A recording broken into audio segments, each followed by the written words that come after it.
Hello दोस्तों, स्वागत है आपको फिर से एक नई वीडियो के साथ। मेरा नाम है प्रवीण और आप देख रहे हैं रेलपथ चैनल। दोस्तों, आपको पता होगा कि भारत के जितने भी डिवीज़न में जेई पोस्ट होते हैं उसका 20% रिजर्व होता है डिपार्टमेंटल कैंडिडेट के लिए, ताकि ट्रैक मेंटेन एलडीसी कोटा के तहत एग्ज़ाम देकर 4200 ग्रेड पे की प्रमोशनल जेई की पोस्ट पर ज्वाइन हो सके। दोस्तों, इस एग्ज़ाम में टोटल 110 क्वेश्चन पूछे जाते हैं, जिसमें 100 का ही आंसर देना होता है। 10 ऑप्शनल क्वेश्चन होते हैं जो हिंदी राजभाषा से पूछे जाते हैं। तो दोस्तों, यहाँ क्वेश्चन हिंदी में कराया जाएगा, जिससे आपको पूरा लाभ मिल सके। अगर आप भी आने वाली एग्ज़ाम की तैयारी कर रहे हैं तो आप मेरे चैनल को सब्सक्राइब करें और बेल आइकन दबा लें, जिससे आने वाले वीडियो का नोटिफिकेशन आपको मिलता रहे। तो दोस्तों, आज मैं पेट्रोलिंग चैप्टर से क्वेश्चन कराने जा रहा हूँ। पेट्रोलिंग चैप्टर से काफ़ी क्वेश्चन जेई पीवे में पूछे जाते हैं, तो आप इसे ध्यान से पढ़ेंगे ताकि आपको भी ये हेल्पफुल हो। तो पेट्रोलिंग चैप्टर का फर्स्ट क्वेश्चन है, रेलवे पटरी पर रोजाना डैश द्वारा गश्त की जाती है। तो इसका आंसर हो जाएगा आपको नामित कीमैन के द्वारा। जो कीमैन रहता है वो पर डे चलता है, उसको एक प्रकार से गश्त भी बोला जाता है। आंसर ए हो जाएगा।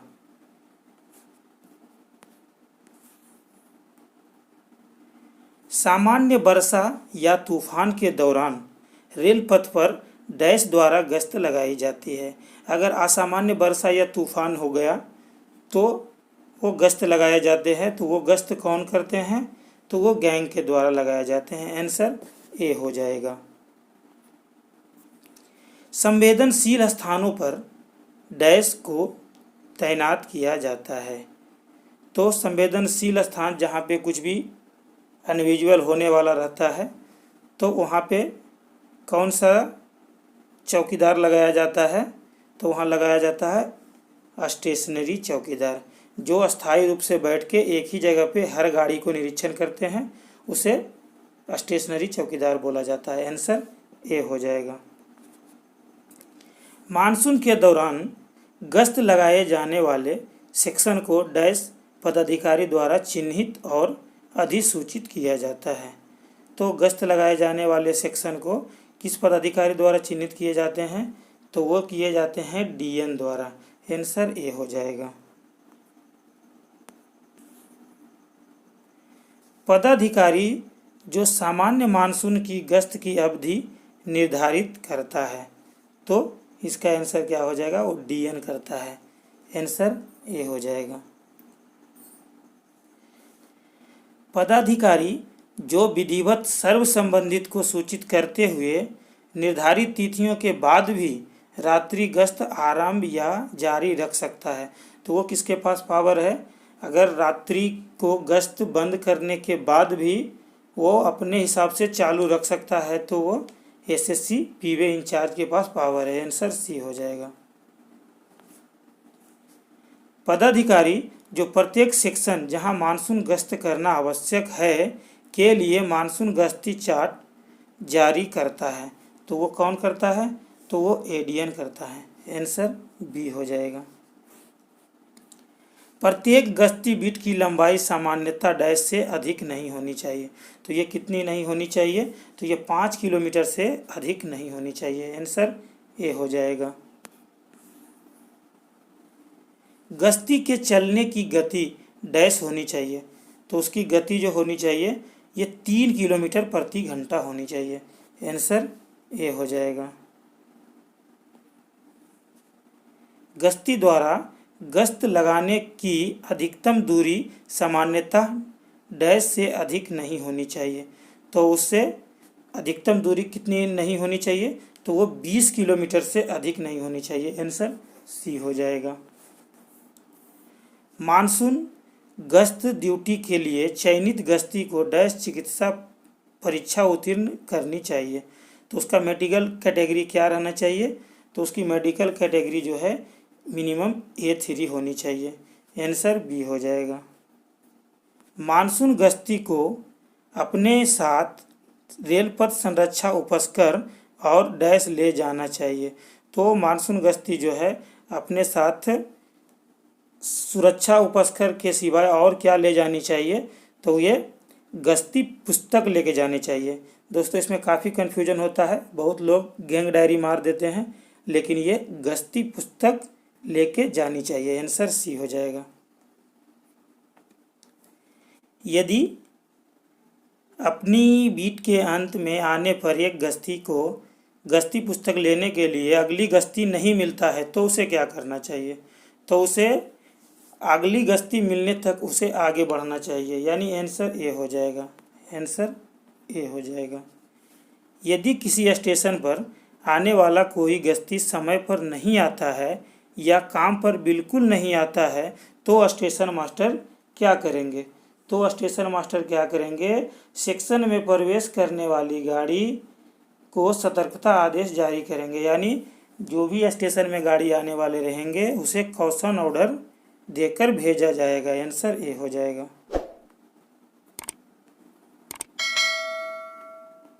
जब कोई खतरा नहीं हो तो गश्ती को अपनी नंबर प्लेट का प्रदर्शन डैश पर खड़े होकर गाड़ी के सामने करना चाहिए। तो बाईं ओर के शेष पर खड़े होकर नंबर प्लेट प्रदर्शन करनी चाहिए। आंसर बी हो जाएगा। वरिष्ठ सेक्शन इंजीनियर रेल पथ प्रभारी को डैश में एक बार सभी गश्तियों के उपकरणों की जांच करनी चाहिए, तो उसे एक बार महीने में एक बार उसे जो भी सामान दिया गया है उसको जांच करनी चाहिए। आंसर बी हो जाएगा। प्रत्येक डैश द्वारा रजिस्टर में संवेदनशील स्थानों की सूची का रख रखाव और अध्ययन किया जाना चाहिए। तो ये किसके द्वारा किया जाना चाहिए, तो ये आपको एडीएन के द्वारा किया जाना चाहिए। आंसर ए हो जाएगा। प्रत्येक गश्ती को निर्दिष्ट उपकरण प्रदान करने और उपयोग भंडार के आवधिक वितरण के लिए जिम्मेदार व्यक्ति डैश होता है। तो वो जो है उसका सामान देने का जिम्मेदार व्यक्ति कौन होता है, तो वो एसएससी पीवे इंचार्ज होता है। आंसर बी हो जाएगा। गश्ती और स्टेशनरी चौकीदार के पास निर्दिष्ट सही उपस्कर होने की जांच करने का जिम्मेदारी व्यक्ति होते हैं। तो जो सामान दिया गया है उसे अच्छा रखने का जिम्मेदारी किसके पास होता है, तो वो मेट के पास होता है। आंसर ए हो जाएगा।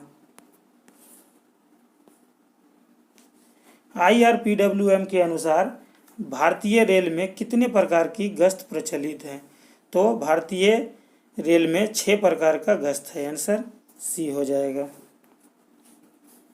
कम और असामान्य यातायात वाली लाइनों के निर्दिष्ट सेक्शन में एक दिन के बजाय 2 दिनों में एक बार गश्त के लिए प्रतिदिन कीमैन की संख्या में वृद्धि कौन कर सकता है, तो ये पावर किसके पास है, तो ये है सी यानी मुख्य इंजीनियर। आंसर बी हो जाएगा। दिन या रात के दौरान असामान्य बारिश या तूफान की स्थिति में प्रभावित लंबाई पर अन्य गश्त पर आधारित ना होकर यदि कोई हो स्वयं ही गश्त हेतु पहल गश्त का आयोजन किसे करना चाहिए, तो ये पावर किसके पास है, तो ये पावर मेट के पास है। असामान्य बारिश तूफान की स्थिति देखते हुए बिना किसी के पूछे मेट गश्त शुरू कर सकता है। आंसर डी हो जाएगा।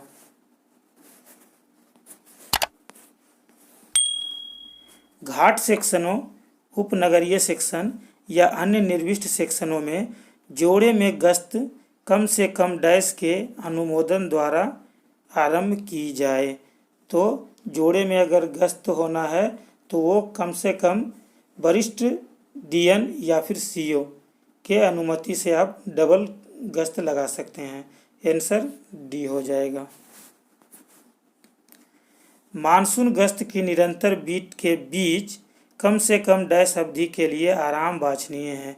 तो वो जो गश्त का अंतिम बीट जहाँ होता है वहाँ आराम करने के लिए कम से कम कितने समय होनी चाहिए, तो वो 30 मिनट होनी चाहिए। आंसर बी हो जाएगा। यदि किसी स्टेशन पर आने वाला कोई गश्ती समय पर नहीं आता है या काम पर बिल्कुल ही नहीं आता है तो स्टेशन मास्टर द्वारा सभी गाड़ियों के लिए डैश गति प्रतिबंध के साथ सतर्कता आदेश भी जारी किया जाए।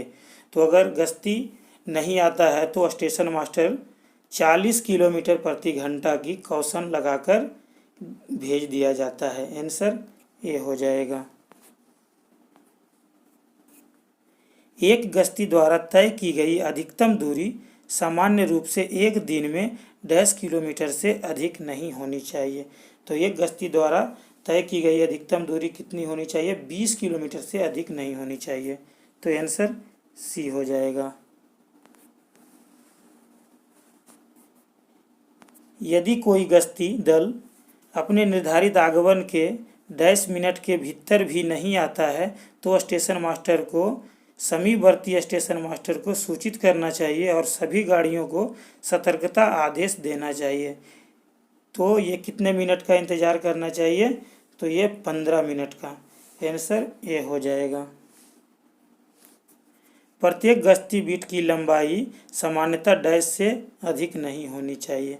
तो एक गश्ती बीट की लंबाई मैक्सिमम कितनी तक होनी चाहिए? ये 5 किलोमीटर से अधिक नहीं होनी चाहिए। आंसर सी हो जाएगा। जेई वरिष्ठ सेक्शन इंजीनियर पीवे सेक्शन में के लिए गाड़ी द्वारा रात्रि गश्त के निरीक्षण की अनुसूची डैश में एक बार होती है। तो जेई या फिर सेक्शनल जो जेई सेक्शनल एसएससी होते हैं उसको रात्रि गश्त के निरीक्षण की अनुसूची जो है वो कितने दिनों में करनी चाहिए? तो इसका पखवाड़ा आंसर हो जाएगा, यानी 2 सप्ताह में एक बार रात्रि में गश्त को चेक करनी चाहिए। आंसर बी हो जाएगा। वरिष्ठ सेक्शन इंजीनियर पीवे प्रभारी के लिए गाड़ी द्वारा रात्रि गश्त के निरीक्षण की अनुसूची डैश में एक बार होनी चाहिए। तो वो जो इंचार्ज होते हैं उनकी निरीक्षण 1 महीने में एक बार होनी चाहिए। आंसर ए हो जाएगा। कनिष्ठ इंजीनियर या वरिष्ठ सेक्शन इंजीनियर पीवे को सभी गश्तियों और चौकीदारों के उपस्कर की जांच डैश में एक बार करनी चाहिए। तो ये कितने दिनों में एक बार करनी चाहिए? तो कम से कम महीने में एक बार करनी चाहिए। आंसर बी हो जाएगा। ग्रीष्मकालीन गश्त तब आरंभ की जाए जब पीएससी स्लीपर रेल पथ पर स्लीपर घनत्व 1540 नग प्रति किलोमीटर और उससे ऊपर होने पर पटरी तापमान डैश से अधिक हो जाता है। तो TD + 25 सेल्सियस होने के बाद आपको ग्रीष्मकालीन गश्त शुरू कर देनी चाहिए। आंसर ए हो जाएगा। सहायक मंडल इंजीनियर रात में गाड़ी द्वारा डैश में एक बार अपने पूरे उपमंडल का दौरा करेगा और गश्तियों की जांच करेगा। तो एडीएम द्वारा उसके जितने एरिया आते हैं तो उसको 1 महीने में पूरा गश्तियों की जांच करना है। आंसर ए हो जाएगा। इकहरी लाइन पर या जहां दोहरी लाइन सेक्शनल में केवल एक सड़क पर LWR CWR है, प्रत्येक डैश के लिए एक ग्रीष्मकालीन गश्ती होना चाहिए। तो 2 किलोमीटर के बाद एक ग्रीष्मकालीन गश्ती देना चाहिए। उसका बीट जो है कितना होता है? तो ये 2 किलोमीटर। आंसर बी हो जाएगा।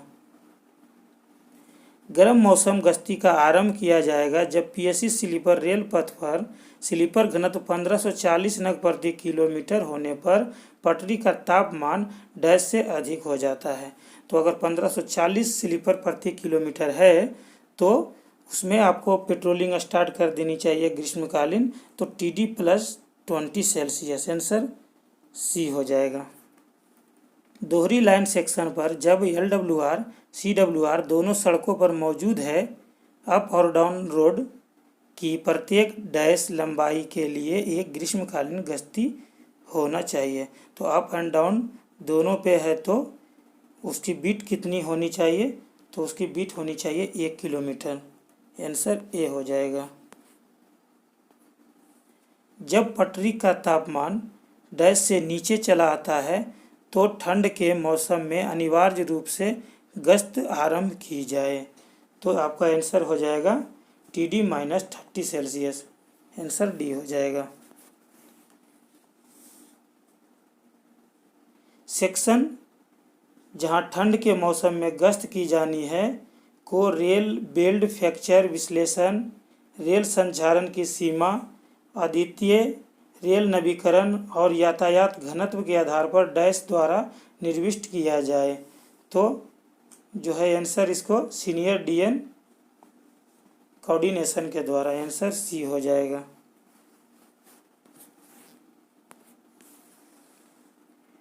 इकहरी लाइन पर या जहां दोहरे सेक्शन में केवल एक सड़क पर LWR CWR होने पर ठंड के मौसम में गश्त के लिए पेट्रोल बीट डैश है।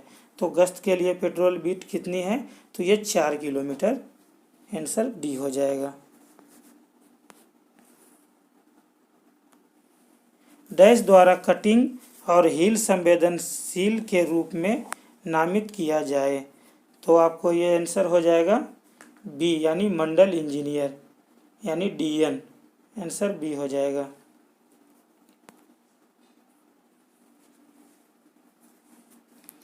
जब दोनों सड़क पर LWR CWR हो तो दोहरी लाइन सेक्शनल पर ठंड के मौसम के लिए गश्त बीट अप एंड डाउन सड़क की लंबाई का डैश किलोमीटर होनी चाहिए।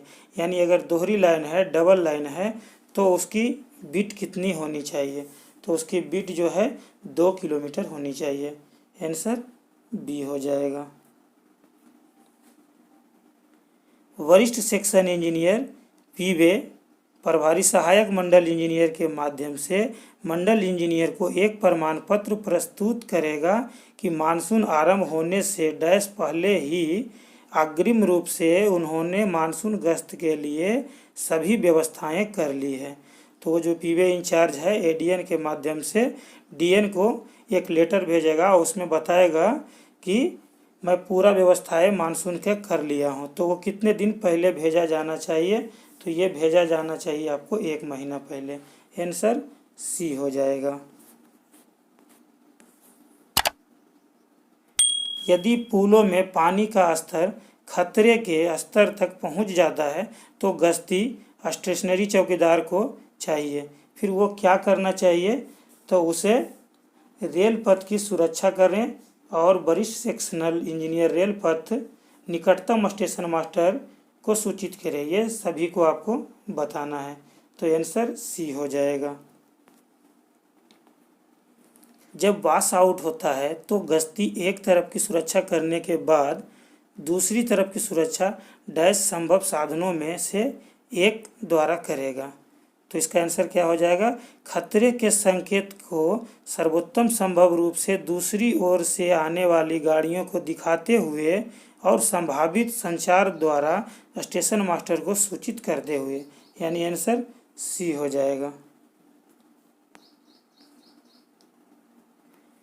आराम के समय के दौरान यदि गाड़ी उनके पास से गुजरती है तो गश्ती द्वारा क्या कार्रवाई की जानी चाहिए? तो गश्ती द्वारा क्या की जानी चाहिए? उसे नंबर प्लेट दिखानी चाहिए और सीटी बजानी चाहिए, आंसर बी हो जाएगा। ग्रीष्मकालीन गश्त लगाते हुए यदि गश्ती किंग नोटिस करता है तो उसे पैकिंग की ध्वनि के लिए किंग के दोनों ओर डैश स्लीपरों की जांच करनी चाहिए। तो अगर जो है गश्ती वाला अगर मेट को बताता है कि मैं ऐसा आवाज़ वहाँ सुना हूँ, तो वहाँ कितने स्लीपर तक उसमें मेट चेक करेगा, तो वो उसके 100 स्लीपर आगे पीछे चेक करनी चाहिए, आंसर सी हो जाएगा। निर्धारित तिथियों के बाहर रात्रि गश्त शुरू करने या जारी रखने के लिए सर्व संबंधित को विधिवत सूचित करने का प्राधिकार डैश को है। तो अगर रात्रि गश्त बंद करने के बाद भी वो चालू रखने का अधिकार किसके पास है? तो वो PWI के पास, आंसर सी हो जाएगा। जब कोई खतरा नहीं होता है तो गश्ती को गाड़ी के सामने बाईं ओर डैश पर खड़ा होना चाहिए और अपनी नंबर प्लेट का प्रदर्शन करना चाहिए। तो उसे कहाँ खड़ा होना चाहिए? तो बाईं ओर शेष पे खड़ा होनी चाहिए, आंसर बी हो जाएगा। गश्ती को उनके कर्तव्यों और स्टेशनरी चौकीदार को सही उपस्कर रखने के निर्देश देने के लिए डैश जिम्मेदार होंगे। तो इसके लिए कौन जिम्मेदार हैं? तो PWI प्रभारी उसको पूरे उपस्कर देने के लिए जिम्मेदार हैं। आंसर सी हो जाएगा। तो दोस्तों, मैं पेट्रोलिंग से रिलेटेड जो भी इम्पोर्टेंट क्वेश्चन थे मैं आपको करा दिया हूँ। आप भी इसे अच्छी तरह याद करें ताकि मेरा मेहनत भी कामयाब हो और आप आसानी से जेई बन सके। धन्यवाद दोस्तों।